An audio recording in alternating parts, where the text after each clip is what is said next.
Come on. Wait. You gotta go bye-bye. No. Hey, you gotta go bye-bye. Bye. Come. Got it. Come. Come on. Okay. Let's go bye. You gotta go bye-bye. Wait. Wait.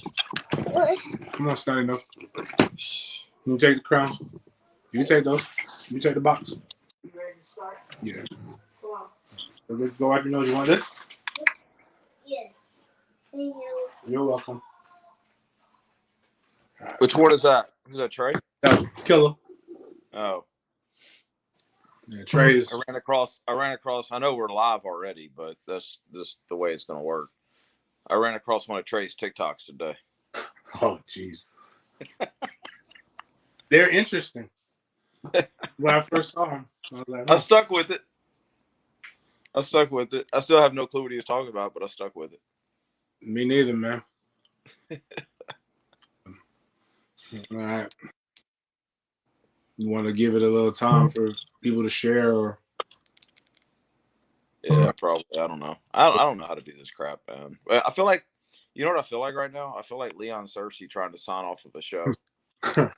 Hey, yo, JJ. You the man. But I guess if people are coming in right now, if you would, make sure you go check us out. Obviously, this is on Twitter, Facebook Live, and I guess Facebook Live. Well, Facebook is going to be my 8 o'clock. We get into it. That was Yeah, I saw that. Exchange of things. And I guess my 8 o'clock. You know what my 8 o'clock is while we're waiting? What's that? The fact that I am now down to drinking vegan protein shakes. Yeah. I'm not there. I'm not there in my spiritual walk yet. But what's going on, everybody? We got some good guys in here coming in. Please remember a couple housekeeping things. We'll please hit the like button. That's important. Please tag somebody, share it. Let's get those numbers up to how it was yesterday. We can't really share it until we keep getting our camera stuff and get our format right. Then we'll be able to put it in different groups. But retweet it, share it. It's kind of cool. Get that. We'll keep trying to put this content together. One of the most important things that we need y'all to do is make sure you go to the YouTube channel, subscribe to that. You guys follow directions. I think it was like 530 the last time I checked. So we're close. We got to get to 1,000. That's one of those markers where it really helps put your content out there. And then if people want to pay through YouTube and stuff like that, also just stay tuned as we kind of get this thing figured out. Sometime in the next week or two, probably next week or two, we'll have this, at least the basis of the subscription service put up there so you guys can understand that. And if you want to be a sponsor, just hit us up in our DMs, and we'll work through all of that. So, but the key is continuing to tell. If you believe in us like y'all say y'all do, the key is to tell friends, and we'll keep putting that content out. And for people who are really still out here trying to figure out what's going on, we'll do a quick recap. There's probably going to be a couple shows to do, just to get everybody on the same page. We're the Sports Den is not with 1010. It's not that. Well, Denny still does stuff with 1010. It's not like it's officially just at this juncture right now. We're doing our own thing. We're going to bet on ourselves. We're going to have basically our own Sports Den network where you can subscribe. We'll put out exclusive content, and we can speak a little bit more freely in this medium. We're going to do at least 3 shows a week. We'll have some other unique content that will be under the Sports Den label that you'll like if you're a fan of lifestyle. You'll like if you're an FSU fan. You'll like if you're a Florida fan. You'll like if you're you're just a general overall football fan. So it'll be a lot of stuff that we've been talking about doing for years, but now we're kind of in a situation where we're forced to do it. So JJ works for 1010XL. If you want JJ, we want JJ to help us. We can't. Yeah, we can't even talk about this right now. Okay. Yeah. Damn. All right. Well, bottom line is, if you what we need y'all to do is help us be successful, so that we can go give you guys the best show that we could give you. And if you've got any suggestions, we don't have the text line, but we do have a comment section. So for every avenue that you're watching this on, you can comment. We can see it. And yeah, so that's basically it. Shout out, where are you from in New Jersey, Alex? Alexander York says he's listening to us from New Jersey. Hopefully it's South Jersey. That's where my people are from. So, or I guess it really doesn't matter. But that's basically it. And as we get better, we'll get more sound. Do we have to find a new intro now? Because we can't use the man with the voice? We can get that handled. That's not a big deal. All right. And we got to figure out how to get gangbanging at the end. At least it'll be on the SoundCloud. Oh, immediately following, this will be on SoundCloud, so you can go listen to it. It won't be chopped up into segments until we get some more tools under our belt. And again, it'll be available on YouTube. It'll be available on Facebook Live and on the Twitter. It'll be our pinned tweet here after the show. So again, please tell friends and loved ones and all that good stuff. So I guess we talked about on Monday's show, we talked about how we got there. So that was a quick synopsis of that. We talked about the book bag drive. We talked about Jags, talked about some things like that. So we're obviously going to keep talking about, we got to talk about the Jags again because people still want to hear about CJ Henderson and things like that. But one of the things that really caused so much of the silence with the Sports Den was an issue that's sparking itself up again. And really not here to change minds, really not here to spark political debate or any kind of discussion, really just talk about something that affected both of us in different ways. And that's COVID-19. So COVID-19 is, I don't really know how else to tell you, but it's real. And, it's, again, like I said, it's really one of the main reasons why we weren't able to communicate with you for like almost those 2 weeks. We kind of already knew that this was we knew a direction was happening with the show. What was supposed to happen was we were supposed to communicate, talk, and do a lot of other stuff. But then, like, my voice literally was taken from me, so I couldn't talk. And Denny, and this is a dual relationship, so Denny couldn't just say, "Hey, this is what the Sports Den is doing." But this is it. Denny, you caught COVID earlier this year, right?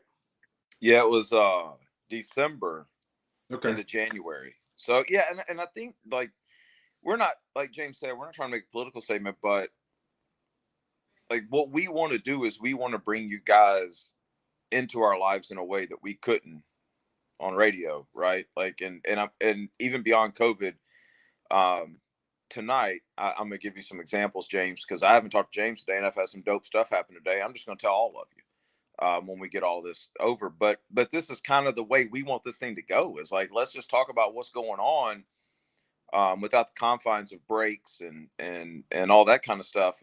And so, obviously James had a much deeper and bigger battle than what I had. But it's one of those things where I think. I got it in December coming off of a stomach surgery, which is a whole other story. But at the time, it was like, it was serious, man. It wasn't no cold. You know what I mean? Like it wasn't, and it was, I got it early enough to where it was like, not everybody knew. Like I had a weird experience with it. Like my teeth hurt. And I couldn't sleep. And, like I kept having like my nose felt like it was broken. And then if you remember, James, I tried to do the show here, and there were a couple nights where it was just like, man, I can't even explain it, but I just can't do it. Like it's not like we picked on it's you. not like I feel terrible. Championship game, if I remember correctly. Yeah. It's not like I feel terrible. It's just that I can't physically do it. And so it stuck around with me, man, for, I would say, the better part of 3 months. I would, try to get on the Peloton, or I'd try to go for a run, or even just training. I would feel like, okay, I really just can't take a deep breath. Completely good with it now. So completely good with it. But, you scared the crap out of me, bro. Like, I'm going to kind of, I'm going to let you tell your story, but I want people to understand as you're telling the story, like, this is fresh. This isn't an embellishment. This is, there were a couple of days where it was, James was the main topic of conversation in about 3 or 4 homes about, hey, he's in Tallahassee by himself. Like, what the heck, man? We got to try to get out there. We got to do something. And it was I know for TJ, and I know for your sister and your mom and all them, like, it had to be a helpless feeling, because it was like, I couldn't do anything but wait for a text from your sister. You know what I mean? Like, or talk to TJ for just a couple of minutes. So before you get into your story, I just want people to know, like, not only is this fresh, not only did my man lose a crap ton of weight, but it was serious. It escalated, very quickly. So yeah, go ahead and get into it, James. I think the people want to hear kind of what happened, because I don't think anybody's really heard. Yeah.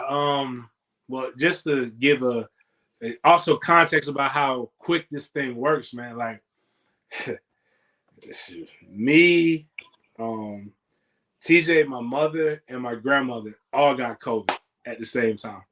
So I wasn't around TJ, my wife, at the time. Actually, she was on a girls' trip, and I left. Like, so it was kind of like we were separate, like, just kind of passing in the wind. And I went to Tallahassee for my book, for the first version of my book bag drive. But on Wednesday, I started having some chest pains, but I was also under a tremendous amount of pressure. With the book bag drive, I put it on myself. We wanted to get 1,000 book bags, and at $36 a pop, that's $36,000. So I was trying to raise from July 9th up until like that point, which I believe was like the 22nd or something like that. And we were behind on something, even though I knew I had another week for the Jacksonville one. But you don't want to, you want to win the game convincingly. You don't want to just kind of win it. So, but that pressure that I put on myself caused me some stress in a lot of other areas, and I was hyperventilating a little bit. And I got tested for COVID, was negative. And it was just more of a hey, maybe you're having a panic attack, because I literally was having, the only symptom I had was I was having a hard time breathing. And then Thursday, we did our live show at Mr. Chubby's, which I believe was our last show on 1010. Mm-hmm. And I just couldn't do it. Like, I physically couldn't. It was hurting me to talk and breathe at the same time. Like, my man, he didn't even eat the wings. Right? Yeah. Damn, I had to throw them away too. Like, I love those wings. I ate the hot dog, I think, but I didn't eat the rest of it. But and I'll tell you about how mentally how crazy that is as a guy who talks and you keep your thoughts in there. Actually, I'll fast forward to the book bag drive on that Saturday. Is when I really knew I was in trouble. Something was going on bigger than what they were telling me, or they just didn't know, or maybe they didn't test me right. I am, every speech or everything I've ever done, my mom is from my mom and other stuff and doing speech and debate. I have points that I want to hit, but I never write out speeches, because I like to keep it like fluent and transparent. It changes. I gave the worst thank you speech, rah, give them community of all time. And a lot of it was the reason why is I was literally trying to breathe and think at the same time. That is a very difficult thing to do. And I was just out of breath. I couldn't walk. And it was just it felt like somebody was literally stabbing me in my lungs. And I was just I just got to get through this. I just got to get through this. I got to get through this. And then everybody was just the one thing that they noticed is that I wasn't the same. And they were normally, especially if it's my event, something. I'm making jokes. I'm moving around. I'm doing stuff. I literally, I think I hugged my mother at the event, and then I went and I sat my ass down somewhere, man, and let everybody else do stuff. So like even with the pictures that I just started posting, it's a reason why you only see a few pictures of me. It's because I literally was at the event, but not at the same time. And I told her I had a really really good friend, man, J Mac, and he was there, and he was super concerned about me, and I was just like, man, I'm gonna be all right, though. I'm gonna be all right. I'm gonna get through this. I just gotta get through the camp. And I was just telling myself, I just gotta get through the camp. Gotta get through the camp. And I did my camp on that Sunday, and then I immediately went to the hospital after that because I legit was really out of it. And I drove myself there, and luckily my friend OJ came and spent some time with me and made sure I was okay. And that was really at the encouragement of a couple of my other friends who were Real quick, this is all still in Tallahassee. This is all in Tallahassee. Yeah, this is in Tallahassee. And I'm like, I'm supposed to leave on Monday, because Monday's my birthday. So this is Sunday, the day before my birthday. So this is the other thing I want people to understand is just like I just turned 30. I was about to turn 37, and I go to the hospital, and they finally got me. They tested me properly, and I have COVID, and then they sprayed my lungs, and they're like, you have pneumonia caused by COVID, and that's why it's getting worse. So I think they gave me a steroid, they gave me an albuterol inhaler, a turkey sandwich, and basically told me go on about your business. After I had been there, I was in the lobby of the ER for 5 hours, and I think I was in the back for 2. And then they gave me all of that stuff, and they told me to go home and just take the medicine. And I went, and then we did the proper protocols. Anybody who volunteered at the event, anybody who registered, those things, we made sure that they knew that someone had caught COVID, and it wasn't just caught COVID at the event. And luckily, well, there was one other person. Unfortunately, my friend J Mac, he didn't make it. He died. So he was very alive on Saturday, and I found out about that in the hospital. That the second time when I checked in the hospital, that J Mac actually passed. And so the guy that was asking you if you were okay. Yeah, the guy was trying to check on me. He had it, and I felt, condolences to his family, his mother. I know she's been through a lot the last month just knowing J Mac. But I was down, and then I come back, and I'm in the hotel room on my birthday, and a lot of people are, that's when everything kind of goes haywire on your birthday, and people are texting me, and I'm not responding. Or I think people called me, and I was like, I can't talk. It hurt. Like it really hurt me to talk. And I go and describe it. I described it. So I was butt ass naked in my hotel room, and I was talking to TJ, and I was just like, yo. And she's like, you gotta do something. I'm being tough. I'm like, nah, man, I'm good.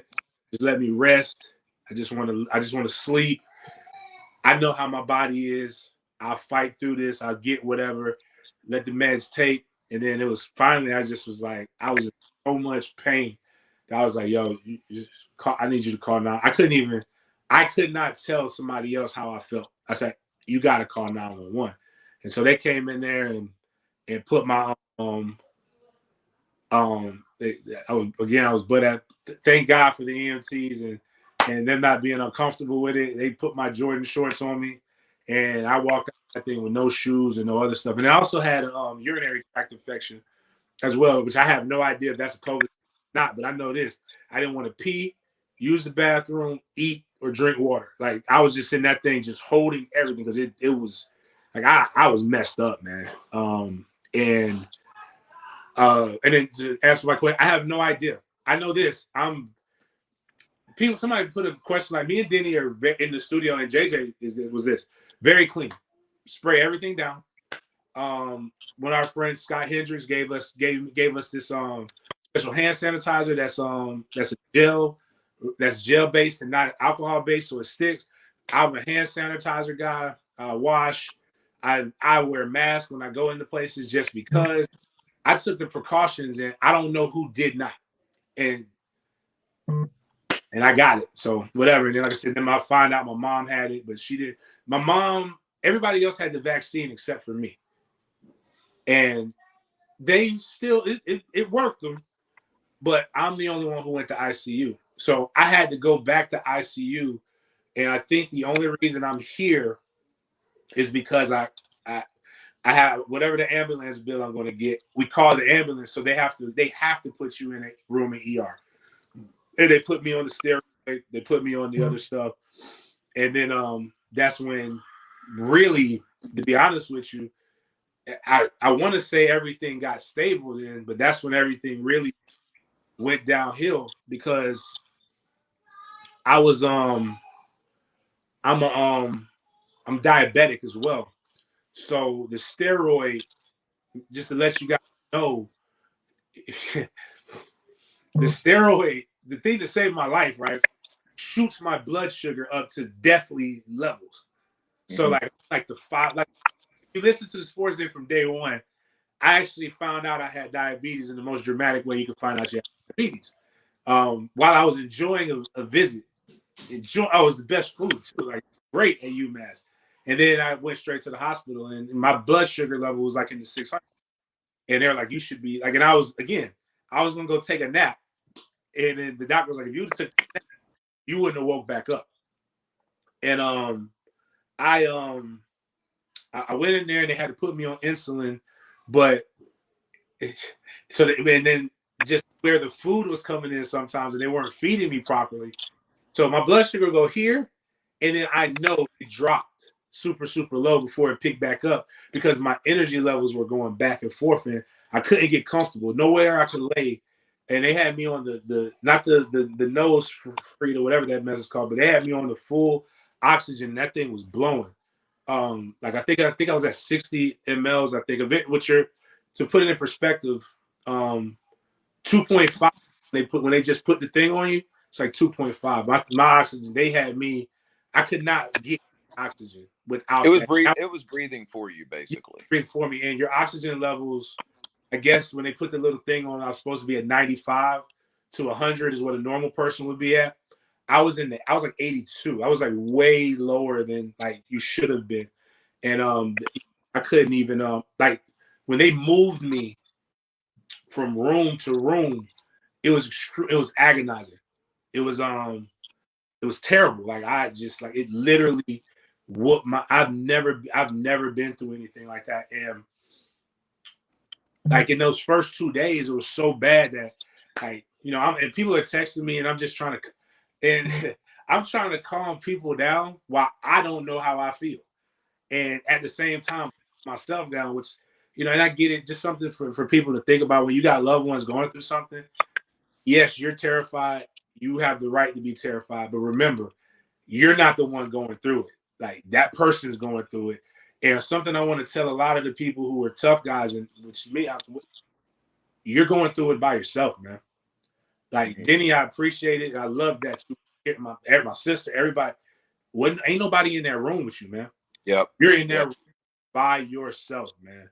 When I tell you you're by yourself, like it's just you and your thoughts. And the thing that makes it tougher, and I've been through a lot psychologically in my life, but like I've never heard people scream like thinking that like I've never heard death.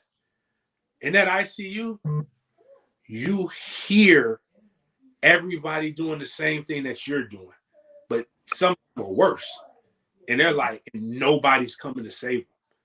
Like you push that, and I can tell you this because there's times when I had to push that button and nobody came for like 30, 40 minutes. And that's like it's terrifying to hear, man. And then you're like, shit, am I next? And I'll be honest with you, I had made my peace, man. I knew I was. In the first 2 days, I didn't think I was getting out of there, man. I was just trying to find the most comfortable way to exit. And I want in my grandmother's spirit. I was like, this is when I knew I was gonna be okay, when I got bitching spirit, and I was bitching at everything. That's when I knew I was gonna be fine. I was obviously strong enough to be able to know what's going on, but some are incompetent, some are lack empathy, but these people are overwhelmed, man. Yeah. So, No doubt. Yeah. I got moved, and again, so insulin is necessary, but you have to eat when you take the insulin. I didn't eat for like 15 hours because when they moved me, they forgot about me. So nobody fed me, and they keep putting these needles in me. And I had to plead with the lady. I said, "Ma'am, please, I'm sick. Like, I'm about to throw up. You gotta give me something to eat." And now it was delicious because you find stuff that you like, and it kind of just helps you mentally get it. Man, I was like, if you seen Martin, like Bro Man from the Fifth Floor, it's just these sandwiches, man. Like, that's literally what I ate the whole time, was sandwiches, man. And I'm truly grateful, but like it was but then he said, like, man, them first couple of days, man, I had myself was just like, yo, I don't think. And again, I went in on my 37th birthday.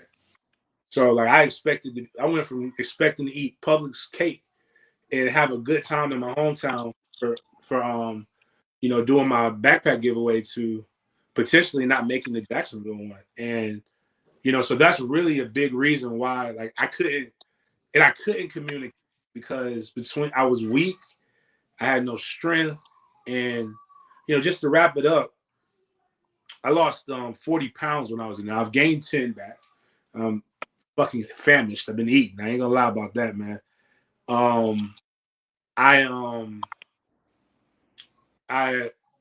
I finally was able to take a shower because something, again, I don't like being stank, man. That's a terrible feeling. My skin feels bad, and if I could myself, I just believe that people could smell me in another room, and I don't want other people like that to happen. I finally got the energy up. Oh, and they were supposed to walk me, right? Like, supposed to walk me around my room. Nobody walked me around my room, and I had to use and the medicine that's funny now. The medicine you're on, when you fart, man, it's a gamble. You don't know what's coming out of there. So like I was like, man, I got a bunch of poop in the crack of my behind. Probably, I got to get out here and take a shower. And then that's the only place a mirror was. And then I looked in the mirror, and so this is the first time I've seen myself. I didn't know who was in that mirror, man. I was like, yeah. I lost a ton of weight, man. My beard came in pretty good, so like that was one good positive thing about it. But I lost a lot of weight. I got up, and I've been trying to do everything that they've told me to do to the best of my ability, and I'm not gonna lie, man. I'm not a sensitive person, but if you do see me on social media and you see me spaz out real quick on somebody about because you're calling somebody a punk because they want to take the vaccine, or a sheep, and if you don't want to take it, don't take it. But like, just understand, it's people that are scared, man, and people are dying, and I'm so grateful that I'm actually here, and like my last meal wasn't a fucking turkey. Mm-hmm. And I also understand this. I'm lucky to have a best friend who's in medicine, who literally every day at 3:30 checked in with my doctor. I had a sister who's an attorney who I believe was itching to sue somebody if something bad happened to me. I had friends like Denny. I've got tons of people. I saw the messages. I want to thank, and this, again, not political stuff. He didn't have to do this. I want to thank Mayor Curry, because Mayor Curry found out, and he picked up the phone, called somebody over in Tallahassee again to make sure I got better care. But I want to And I'm grateful for all of those things. Because one of the things is, what's the point of having good friends if you don't use them?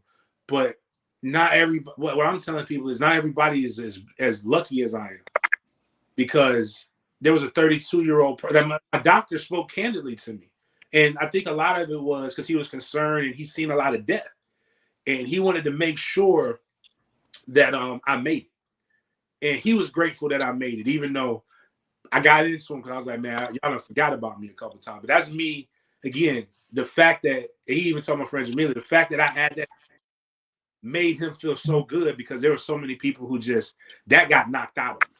Yeah. But the 32-year-old in perfect health, family member, they didn't have a family member that contacted to try to find out about him. And he was like, he's probably gonna die today.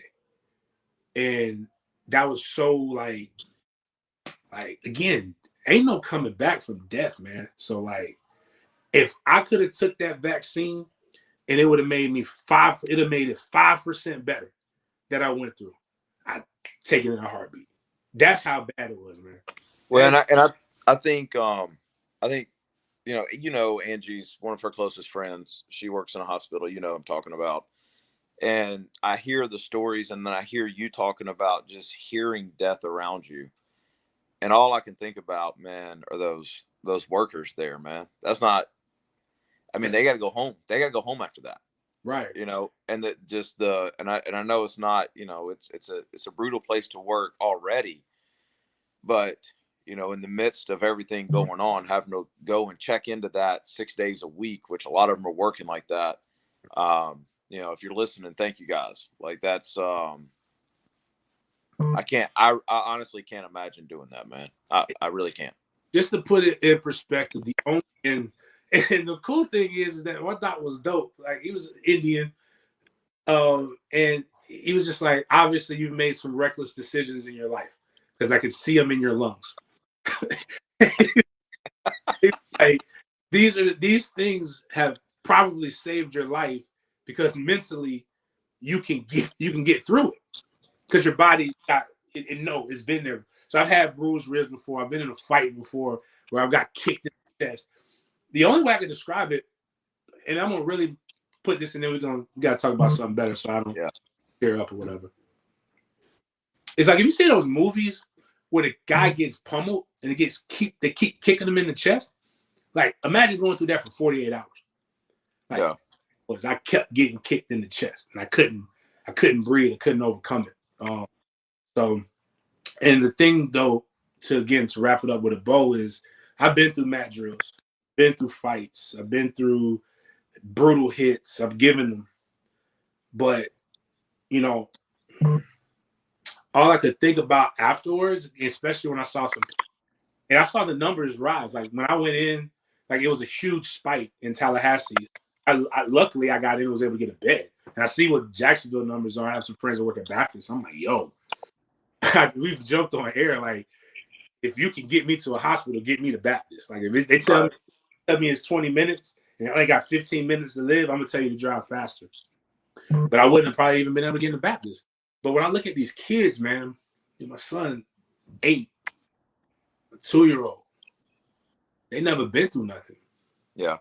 Like, they don't know how to, like, verbally tell you. Like, my 2-year-old can't verbally tell when he's in pain. All he can do is get mad or stuff like that.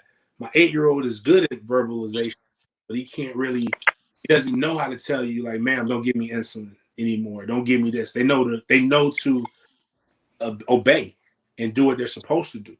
So, like, when I read stuff like kids can't smile in a fucking mask, kids can't smile on a ventilator.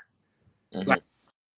Like, you know, and as for me, I'm cool. Like, me, I lived a great life. But when it comes to my kids, man, that's when I get, you know, gloves come off. I do something special to you for them.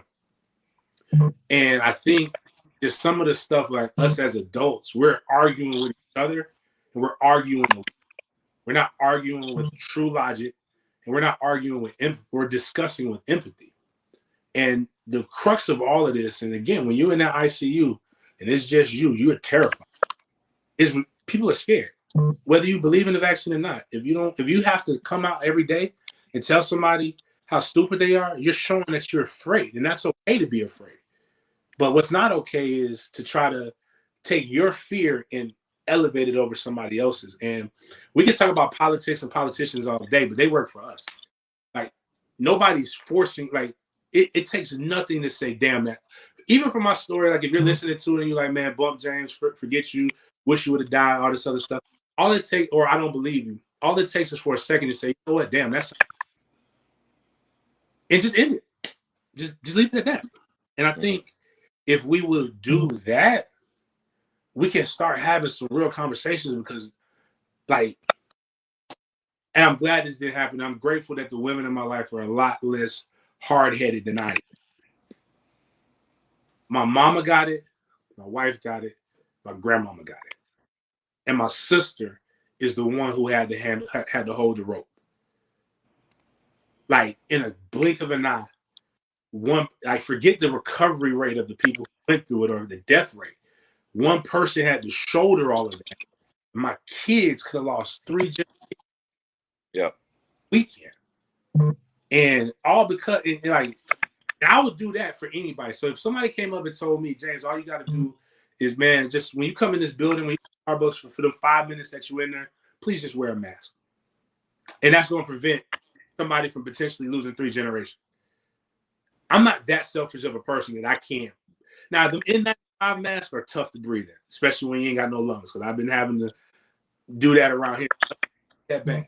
But like, if that's all it takes, man, or if it could possibly prevent something, I'm cool with it. And again, the vaccines are vaccines. Man, we done been shot up with so much stuff. I remember getting vaccines in kindergarten in the library. I don't know what we got shot up for when, but my mama obviously probably signed the thing. But but again, it like my lungs are good. I'm breathing better. I'm walking. Appreciate the prayers. Appreciate all that stuff. But when you gotta sit and figure out how to talk and breathe at the same time, stuff that's supposed to be involuntary, it's just a scary feeling, man. So Yeah. I hope that helps some people. Hope that helps kind of put things in context. But at the same time, man, it's a great feeling to be alive. Yeah. Well, I mean, it hit home, that's for sure. And I got the vaccine a long time ago, and I've said this on air. Part of it was I was kind of forced to get it. The other part of it was I kind of wanted it. But I'm glad I did. I'm glad I did. So now, my family's, for the ones that can, they are vaccinated. And so, y'all make your own choice. That's on y'all. We're not here to, whatever you want to do, that's your choice. And I respect that. And, whatever your reasons are, I don't need to know them. That's cool. But moving on a little bit, if you're ready to move on. Yes, please. Yeah. Couple things. The CJ Henderson stuff. Y'all, he ain't playing here. Like y'all, I see like is CJ Henderson going to be a Jag? Is he? He ain't. I don't think he. You think he ever? I mean, week 1, is CJ Henderson going to be on that field and part of the 53? I guess the 45. Nah. Some of the things that I was hearing even before, like this would be unprecedented, where the Jags cut in one draft, they cut both their first round picks, or they get rid of both their first round picks because they're just not pleased with the direction. Now, I will say the only saving grace is the relationship that not Urban has so as much as Charlie Strong has with the player and the family and some other stuff. So I know they've called whatever. I know Corey Bell at Florida has been called to try to come in. I know what's up with you? Billy Roll, some guys at FAMU some guys have been with him since he's been a kid to try to figure out we talked about it on Monday, the right voices to try to get to him. But at this point, they got to kind of save face. He's got to practice. Like they're telling him, you got to practice, bro, for us to even get you somewhere, or you're not going to play it. But I think that's the thing right there. Like when you see him running them out to practice, like you've got to. If you think you're going to get anything at all for him, you're not going to get anything for him while he's not at practice. That's not going to happen. So I mean, I think that's a big part of it. the other thing, we talk about flipping the roster. We've used that term a lot with Florida State.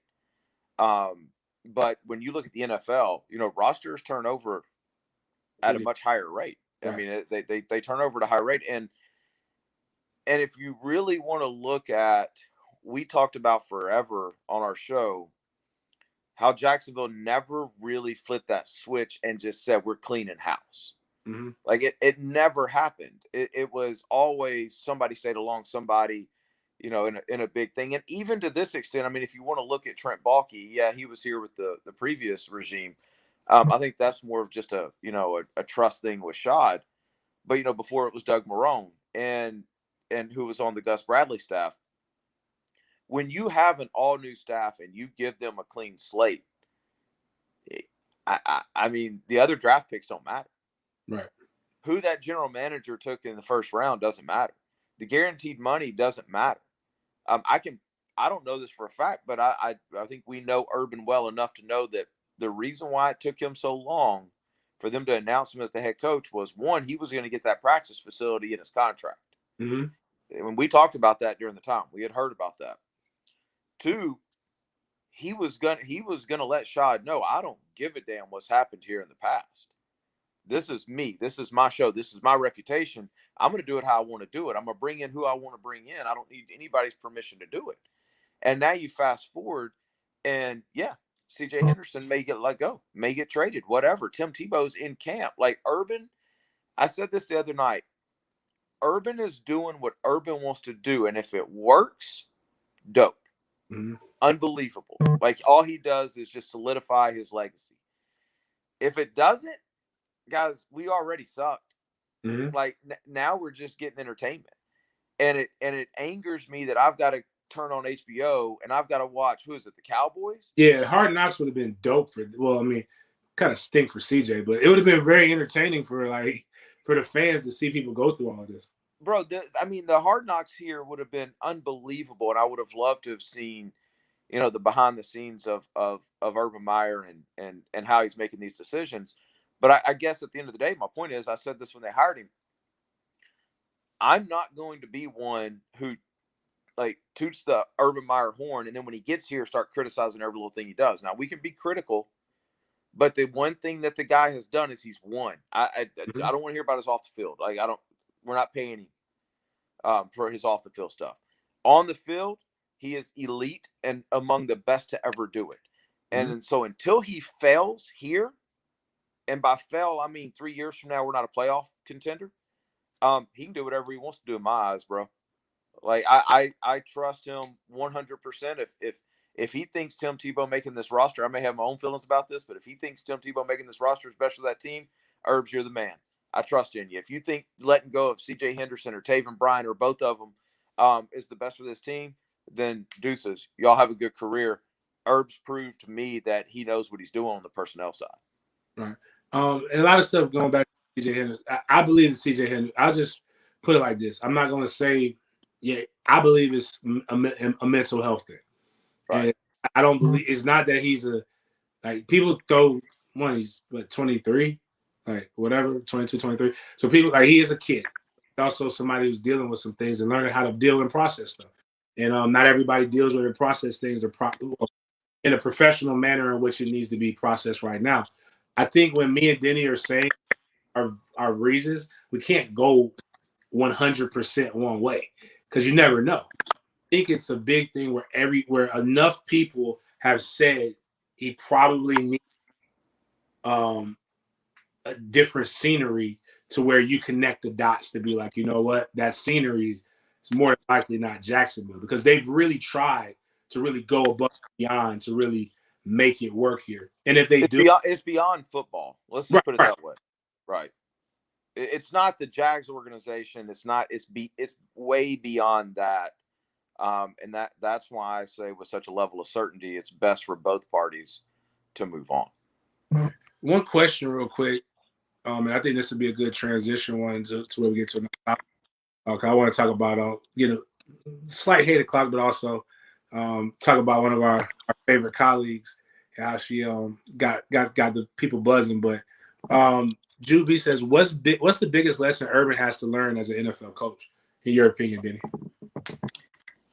From what I've seen at practice, like I don't think it's anything on the field. I think the NFL game and the college game is closer than it's ever been. And I was thinking about this the other day. Jacksonville's still $30 million under the cap. Oh, wow. And so Urban's not even having to deal with cap issues. And the cap is getting ready to skyrocket. So he's not going to have to deal with cap issues.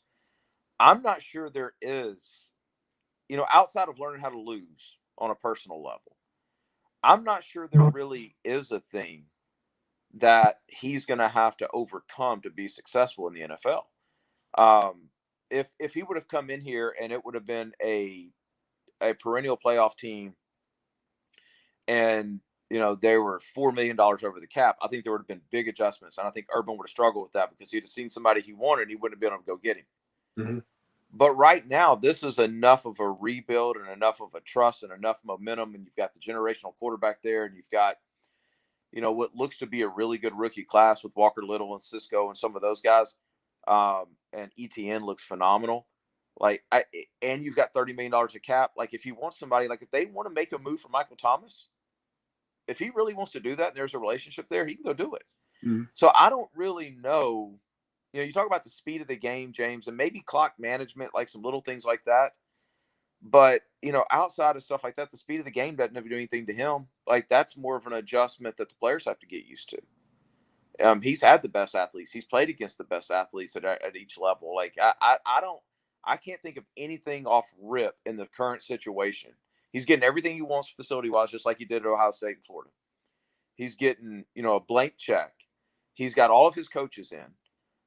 They're building a performance center. He's got his strength staff in. He's got 100% buy-in from the team. Like, what else is there? Like, am I missing something? He's, like I said, he's got $30 million to play with. I don't really see there being that big adjustment here in Jacksonville for him, which is probably why he took the job, by the way. Yeah, I mean, somebody asked about is he going to be closer to Jimmy Johnson or Nick Saban? I think people really need to go and research the Nick Saban time with the Dolphins and how much better they actually did get. But the biggest thing was Saban wasn't getting everything that he wanted to win the way he wanted. And I think Urban is getting those. So it's still. There's one other thing, too. Actually, there's two other things. One, you need to research Jimmy Johnson in his first year. Oh, yeah, it was real bad. Real bad. But the second thing is when Saban came in, bro, the games, the college game, the NFL game couldn't have been further apart.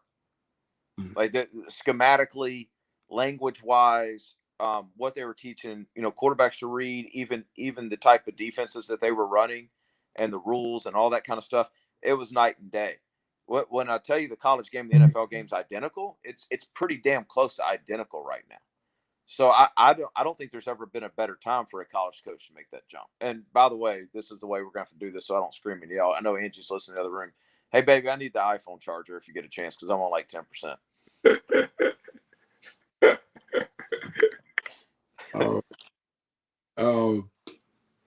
So going back to sticking with the Jags real quick. My favorite reporter right now, and I'm biased.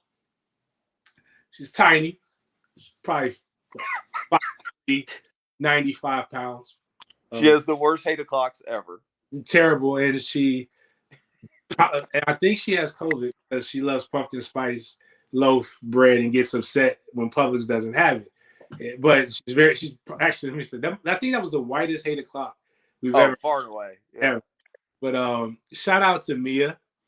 And shout out to Mia O'Brien for kind of going viral with her question, which I love the question to Cam Robinson. And I saw somebody put up there like I had to defend my girl. I was like, if he don't like the question, then play better. That's how you. And she asked, and she didn't get the answer that she wanted about Walker Little. So she asked it again. What is your relationship like with Walker Little? And what bothers me, this is the second time this has happened in Jags camp. We talked about it on 10-10XL because the offensive line coach comes in there and argues with the only old black in media out there. And then Cam gives this scowl to a 5'2", 95-pound, small reporter. he's not looking like that to Demetrius or some actual maybe. If I ask that question, you ain't scaring me by looking at me and scowling at me. Play better. You know why she asked that question. And people who are like, oh, wow, that was a stupid. You know why she asked that question. She asked that question because you stink and you haven't played well. And if you play well, you don't get asked questions like that. And what my problem is this. With everybody, you know who gets asked this question damn near every day? It doesn't scowl at people, partially because he's not as big. And he's also probably a better person. Does Gardner act like that when they ask him what's his relationship with Trevor? No. It's what happens when you're in a freaking position battle. Does our boy O'Shaughnessy act like that when they ask about Tebow? No. Yeah. Not at all, man. It's just, again, and just if you want to be tough on the, my problem is, now there's only one person that we would never tell. Like if he looked at me like I would change the question. Jeremy Parnell. Oh yeah. Jeremy Parnell's tough 24/7 though. Like, don't be tough to the 5'2", 95-pound white quarter. Be tough to the defensive ends that are whooping our ass, man. Like here's the problem though. Here's the problem. Walker Little is without a shadow of a doubt the best tackle on that roster right now. Right. And I don't even think like, and I'm basing that off of what I've seen at practice, and I know that's not a game. But from a baseline talent perspective, he is the most talented tackle, maybe the most talented offensive lineman on this roster, not 2 years from now, but right now. And so Walker Little will be in the starting five at some point in this year. Is it going to be Cam or is it going to be Taylor? And I think that depends more on how each of them perform. Right. Like when I tell you Walker Little's the dude, James, like we may have the tackle version of Quentin Nelson, homie. Wow. Like it's like that. And I was skeptical of the draft pick because, well, one, where was that? It wasn't a high pick. It wasn't a high pick, but you could have probably got him in the 4th or 5th round. I mean, he hadn't played football in 2 years, but everybody has said he's going to be really, really good. And, a lot of these things. And I made the comment on Twitter, right? He basically walked Clavion Chase out the club. Yeah. I said I survived COVID to see this shit. Like, this is why I battled back to see our first round pick getting walked out the club by a 3rd rounder that hadn't played football in 2 years. I was like, man, I could have. There's a lot of other things I could be doing, but obviously, again, that question doesn't get asked if Walker Little isn't performing well. And that question, I hope he stays healthy. I don't know. I think it really was just kind of one injury that he had, but it was the ACL. It was the ACL. To call him injury prone is probably a little rough. You said what? I said to call him injury prone is probably a little rough, but dude, the talent is that the two that we kind of made fun of Cisco and Walker Little have looked phenomenal. ETN's look phenomenal. And if you think back, and I'm going to hop on the Urban train again, when everybody's making fun of Urban about putting ETN at receiver during OTAs, bro, he's looking like a genius right now. Like, because ETN's all over the field, bro. And he's just a dude you got to get the ball in his hands however you got to. I've seen ETN for 4 years. I'm so glad to have him on my side. Yeah. I'm whooping our ass. Hey, speaking of Florida State, can we go there for a second? Yeah. I'll be there all tomorrow morning. Oh, are you? Yeah, I'm going out. Okay. Well, then you need to let me know what's going on with the quarterback situation out there. Okay. Well, basically, one, Mike, I've been very nice, and I still like you. You my guy, Mike. I ain't gonna lie, you my guy. Y'all got to get the media out of there, bro. They just putting everything out there on Front Street, and it's making us look stupid. Like, it's a lot of things that don't make any sense. But you're seeing a competition between two quarterbacks, and neither are elite. And I know people want to hear Mackenzie Milton is 2017 national champion, whatever the hell they did at UCF, but he's not. And you can look at the video footage, and And it's completely different. The offense moves, but it moves in two completely different directions with Jordan Travis. And that's because Jordan Travis's legs are what makes him a weapon. And he still uses that. And he's got a little bit smarter in the pocket, but I'm not going to tell you he's John Elway at all right now. And I also think a lot of that has to do with the weapons still getting used to the system and the offense. So like you got Parchment that's still trying to get used to different things. Keyshawn Hilton is really healthy, looks good. Shout out to him. He was at my book bag drop too. Looked great. But I think there's still that time and they have to mesh. And what I've suggested to people is if he were truly that much better or that good, there'd be no question. The spring would have solidified everything. You talking about McKenzie? But it did. And the other side of it, which I think is really going to come into play, is man, McKenzie is small. He is. To Travis back there, and the offensive line is still trying to work through some things, man. And when I say small, I mean like whereas a defensive lineman comes around reaching for Jordan Travis, he may be able to take that hit and break the tackle and still do what he needs to do. McKenzie Milton's going down on that same hit, if that makes sense. Yeah. And now he looks borderline fragile. Right. And then it's a play that I like. And I don't know what Mike calls it, but Jordan Travis, we saw it in the spring and everybody talked about, wow, how great it was. McKenzie Milton drops back, climbs the pocket, is basically a post across the middle. When McKenzie Milton threw it in the spring game, it was a big play, got tackled like inside the 5, I believe. Jordan Travis threw 3 touchdowns the previous season with that to Tamarind, one to Tamarind Terry, and I think a couple of the other ones. You saw that in a video clip. Obviously, there was some walking because it was number 47. Looked terrible. Like, I don't even know why he's there. But he was obviously beat, and you saw him running for his life. And you saw the post, and you saw the throw, and it should have been a touchdown. But it was a lot of air in the post. And I'm like, that's not going to get it done against Miami, if that makes sense. Mm-hmm. Now, and then it's not just that. And it could be, again, I don't want to, like, be detrimental and, like, negative or anything, because it's, like, the 4th day of practice, too, or whatever. Because they started August 6th.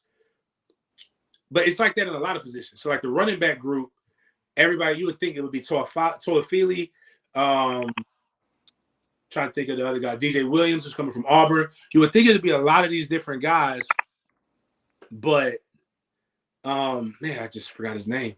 He's running back for anybody's Florida State fan, Tampa Bay Tech. Shout out to my guy Jason Roberts. Trayshawn Ward, excuse me, that's his name, Trayshawn Ward. He was a 3-star running back that ended up walking on under tag.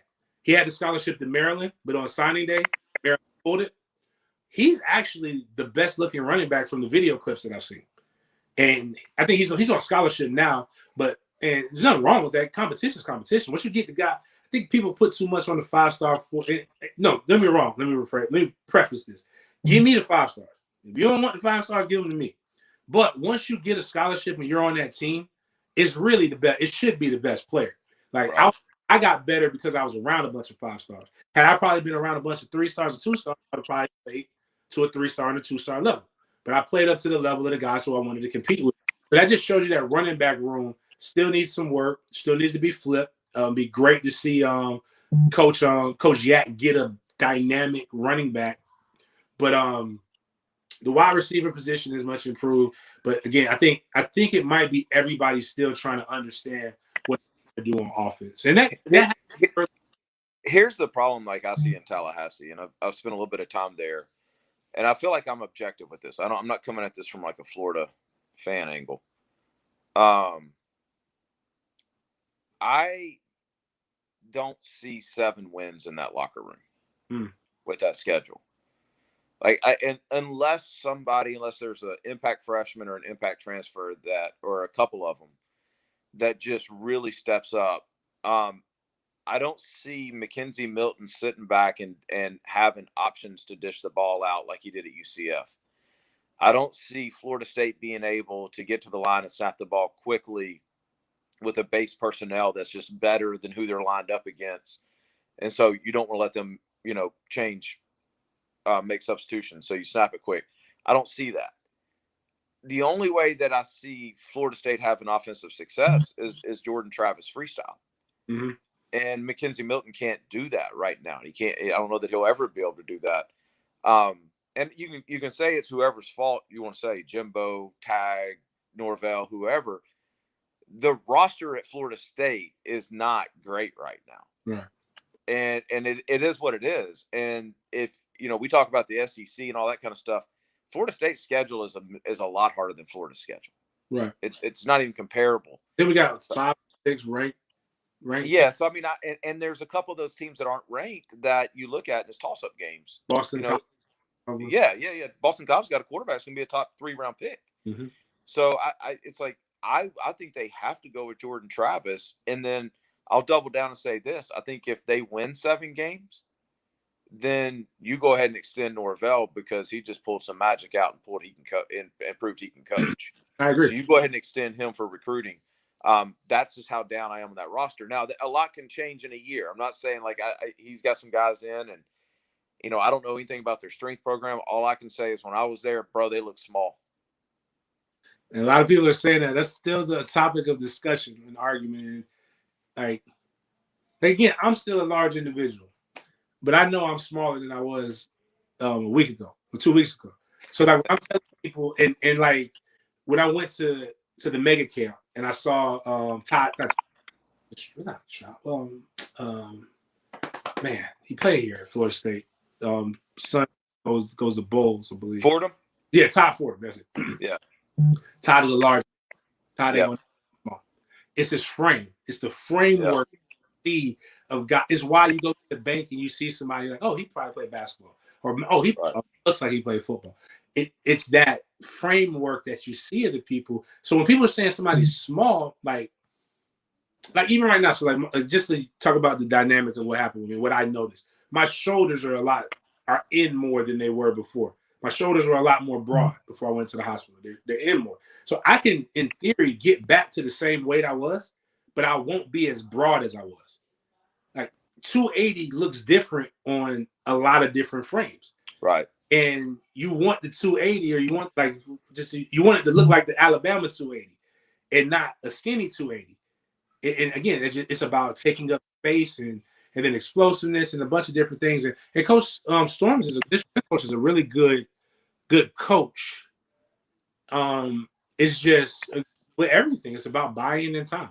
So like, I agree with you. He wins. I'm saying 7 regular season wins, 8 with a bowl game. If he's able to do that, his recruiting will probably get even better. And you send him because of the recruiting and because of what can happen, because they're going to be able to get.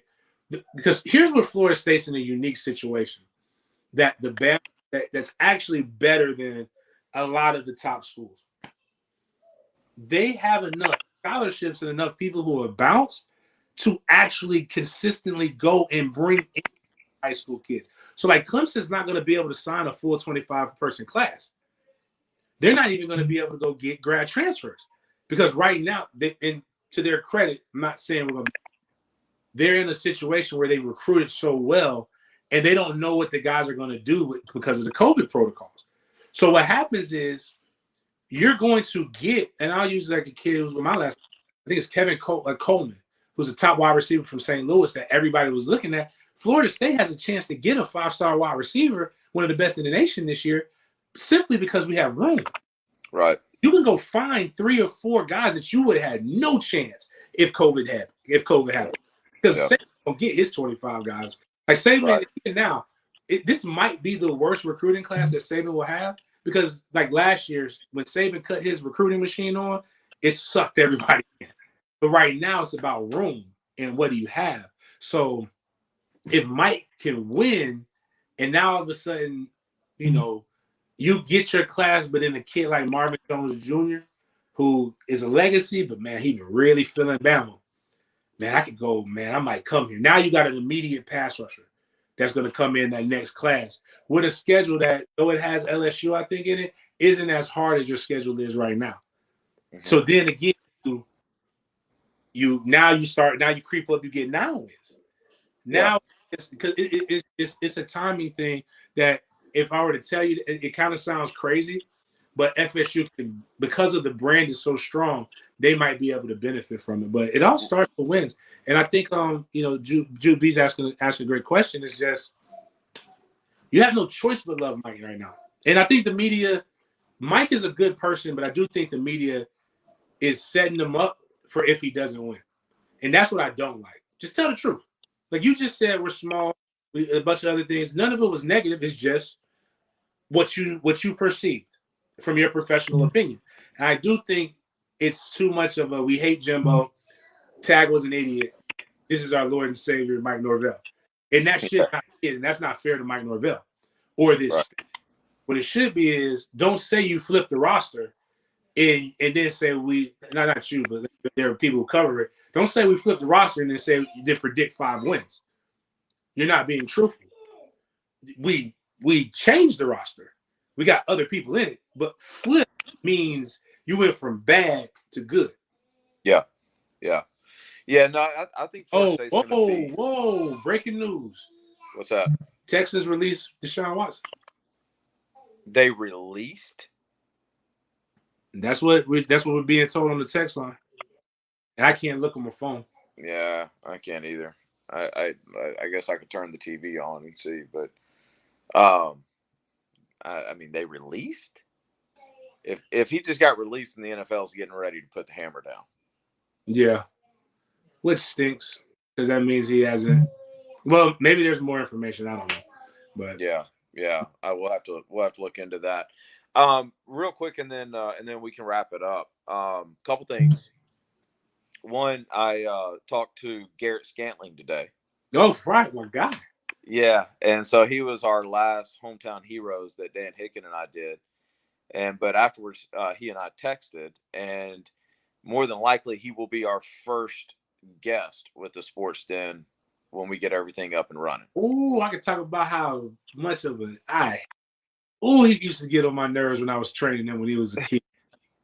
But the conversation will be so dope though, man, because you sit there and you look at this guy, and if you don't know who Garrett Scantling is, he was an Olympic athlete, decathlon, finished 4th, just barely out of the medal. But I asked him during the interview today, I was like, what I want to know is, did we get paid? Did we pick up sponsorships? And he said, yeah. He said he's now a Nike athlete. He got some other endorsement deals. So now this is his full-time gig. And it's crazy to think that this dude, 3 years ago, we were watching him do a pro day for football and actually get signed with the Falcons. And he hadn't played football since junior high, bro. Like, we talk about Tebow taking time off and going to play baseball and come back and play. Forget that for a second. Garrett Scantling just took his second, maybe his third sport and went to the Olympics and finished 4th in it. Yeah. And so I'm looking forward to sitting down with him and, Sports Den style, and just letting him tell his whole story. And I know you guys have a background. His family's awesome people, man. So that'll be a lot of fun. So he'll probably be the first one. I think, Bortles will probably be right behind him. So Bortles, Blake told me an amazing story this morning about the Tesla that he bought that I'm going to save. I'm going to let him tell it on air because, dude, Blake, if this football thing don't work out for him, Blake, we got a spot for you, bro, because he is pure entertainment. That's what's absolutely love the guy. And then just to tell you, because you and JJ will make fun of me, I will be heading out of town this weekend. Won't be back till late Monday to go to Indianapolis. Again. You said you're leaving this day and you'll be back on Monday. So I'm leaving Saturday. I'm actually sitting in the owner's suite for their game on Sunday. The Colts play on Sunday. And I've got some meetings up there, and I'll just put it this way. There is some super dope stuff happening at 6 Points right now, bro. Like, I don't like to talk about stuff on this medium that's going on, especially when it's not finalized, but game-changing stuff. Some really, really cool, enough that it's got me dropping everything, which the weekend in our world is big money. It's got me dropping everything to go to Indianapolis. and go hit St. Elmo's one more time on Saturday night. But yeah, so I'll be back on sometime Monday. I have to look at the flight information. So we just need to make sure we can, if we're going to do Monday, Wednesday, Friday, or what days we're going to do the show. But next show after the weekend, we'll want to talk about that. But then I'll probably get a bunch of people because Bobby's funeral is on Saturday that I'll be at, and I think we'll have a scrimmage. FSU's having a scrimmage that former players are invited to. At least that was a rumor, so I'll find that out. But and then Friday we're going to try to do a show with some Bowden, some special interviews with some guys. Yeah, you want to try to do it Friday? Or you want to try to do it next week? I didn't know if we want to try to hit 3 shows this week or not. Yeah, no, we can do a show Friday. What I was saying is, like, why don't we get our, some of our stuff together here and make that the show it needs to be. Okay. All right. Well, cool. You know what I mean? Yeah. Well, let's have a conversation about that with Miles and Raymond, some of our people as well, and let's get that lined up. Well, Friday either Deshaun's on the Texans or he's not. Yeah, because somebody's saying now he didn't get released. Yeah, there's no way the Texans just up and released him. If they did, then the NFL getting ready to drop like a crazy hammer on him. Yeah, man, that'd be I mean, shoot, no thirsty reaction to me. Like the Texans stink, Corey. Like he could be on the team or not, man. Shoot, I'm all for him getting his little massages. I was mad. Nice to you. I was anyway with a thin robe and nobody barely touched me. But right. But we'll do we'll be back on Friday, man. Appreciate you guys. Really good second show. A little bit lower than that Monday, but let's keep that energy up. Please go check out the YouTube, subscribe on the sportsden live. Check out our IG, Twitter, all those different things. If you want to know how you support us, that's how you support us right now. It costs you nothing but a like. Tell friends that this is a dope show. We'll put this on SoundCloud. Our SoundCloud numbers on our personal was dope. I think we had about over 1,000 of you guys listen to our show on the radio. We had I think we're over 2,000 on Periscope with Twitter. We had a good amount on YouTube. I have no idea what the hell Facebook is doing. But still, if you're on Facebook, click. See the damn stats that we had? Yeah, I saw that. Like, how do you have 60 views with 150? But as we get used to this medium, it's gonna be smoother. It's gonna be dope. I know a lot of people are saying that they like it. And raw and cut, no commercials. We're gonna bring in we'll weave in gang banging. Yes, we're gonna bring in Mad Dads. We cannot forget about Mad Dads. Yeah, we'll get a whole bunch of that stuff going. We're finding our footing, guys. Like, we just wanted to get something out to you guys this week, so we didn't disappear. So bear with us a little bit, and it, within a week or so, it's gonna be the real deal. All right, man. Appreciate you. I'll let you. All right, man.